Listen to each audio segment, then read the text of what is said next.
20 minutes before I was about to make this video, there was an announcement about the upcoming iPhone 14. That's right, the iPhone 14, not the 13 that's being announced next week, the 14, which is coming out over a year from now. Like, how are we looking that far ahead to an upcoming smartphone? How are people obtaining those types of leaks this early? Is the industry so poor now in terms of the type of security in order to keep this stuff a secret? Or are we just kind of making videos for clicks and bytes? Either way, I just want to enjoy the first iPhone, the 13, before we even talk about the future one. So in this video, I'm going to tell you everything you need to know about Apple's upcoming iPhone 13, not 14. The first thing you need to know is the design. It's going to stay exactly the same. And look, it's expected. They just redesigned it last year, so there's no way they're going to change it this year. It's still going to have that boxy feeling around the hand. It doesn't feel as nice as the iPhone 11, but overall the design is very attractive. They're going to reduce the notch though, which is a first in a very long time, and I don't know how I feel about this. Like, less notch is always better, but it's only going to be half the size of what we're seeing right now. I don't think until Apple gets rid of the notch completely, or at least uses like a hole punch, will it make that much of a difference on the device. But because of all the hardware that Apple's using in the front-facing camera and the sensors for Face ID, it's not an easy job. This thing is going to take some time in order to keep the same type of security.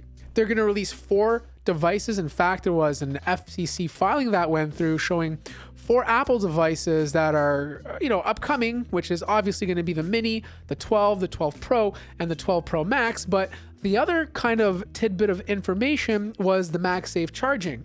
It looks like that Apple's improving the MagSafe charger, making the magnet a bit more sticky so that when you attach stuff to it, it's less likely to fall off. I don't know about you, but MagSafe so far for me has been kind of hit or miss. The only items that really have improved my life have been like car mounts. Everything else has been kind of meh. The other thing is speed. Every year we get a new A chip. This year it's going to be the A15, and to be honest, I don't think you're going to notice a difference. Like, the A14 in this, the A13 from the previous year is so fast. Like, how can you honestly tell the difference at this point when the hardware is just ahead of the software? The only way that users are going to notice a difference in terms of the speed of their device is with a high refresh display. That 120 Hertz display will make this phone feel way faster than a chip upgrade. Another leaker showed off a bunch of Apple cases which show that the device is getting thicker. 2 things are causing this. One, they're putting a bigger battery inside, which is a good thing. Not that the battery life was bad on the iPhone 12, but it wasn't great on the Mini and the iPhone 12 Pro. It just kind of died a little bit too quickly. The 12 and the 12 Pro Max had great battery life, so the fact that they're increasing the battery size is great, but they're also increasing the size to accommodate the bigger cameras they're placing on the back of the devices. The other way to tell that you have the new iPhone 13 is probably the camera array. On the regular iPhone 12, you can see that they're in a vertical integration, but they're most likely going to put it in a diagonal integration. And this is probably because these lenses are getting wider and thicker, and it's easier to space them if they can put it diagonally.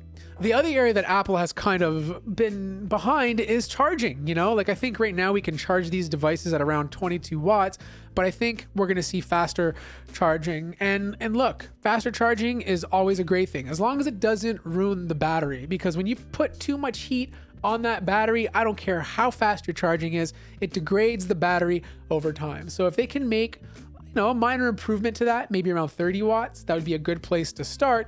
It would still help top up these batteries quicker than you can today. Now, one of the biggest upgrades, at least to me, is the modem. If you had an iPhone 11, which I did, the reception was awful. It was using an Intel chip. That thing could not get the same signal as a Qualcomm modem inside of an Android phone. You'd have less bars, connections would drop out a lot easier. It just wasn't a good experience.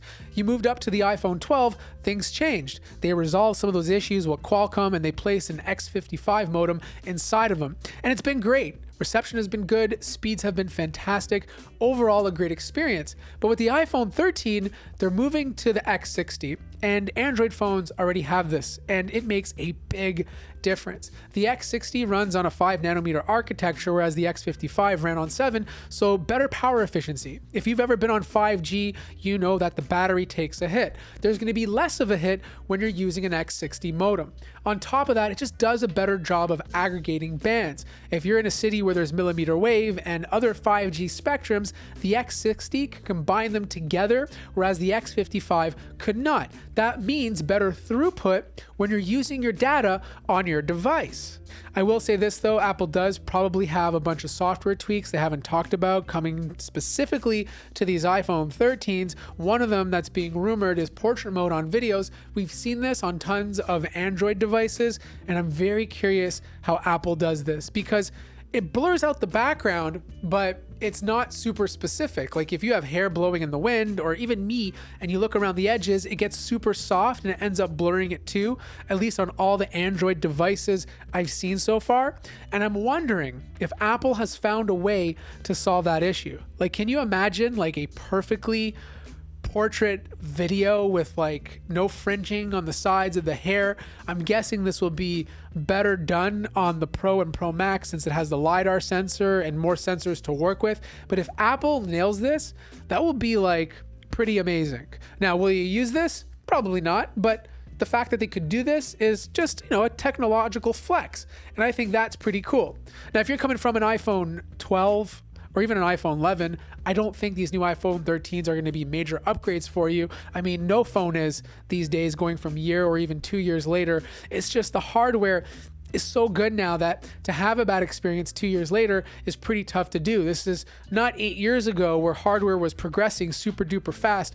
I think a lot of the changes are going to come down to small iterations. This is a small year for Apple in terms of improvements. I don't think we're going to see the buying orders we saw of the iPhone 12. It's funny, every once in a while I'll see a survey hit the internet. 10% of people are saying they're going to upgrade from their iPhone 12s. And then another survey is like 40% of Android users are not going to be switching to iPhones this year.